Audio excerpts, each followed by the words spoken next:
bisa masuk sini. Ya, terus selangnya ada 3.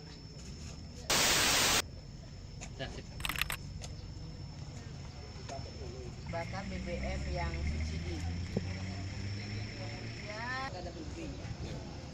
Nanti BB itu ada. Jangan saya Perasaan dua nih. Tapi bisa tak? Bisa dimana? Diputar Pak. Nanti kalau diambil gambar kan dia terpanjang. Nah, bisa Jadi ini mobil ini tuh sudah dimodifikasi.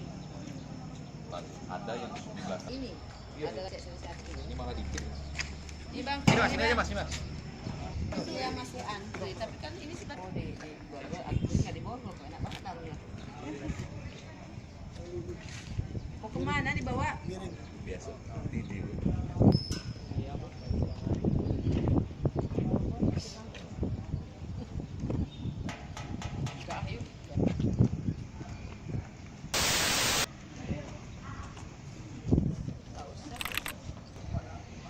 Tentang pengangkutan ya dan perdagangan atau niaga BBM ilegal.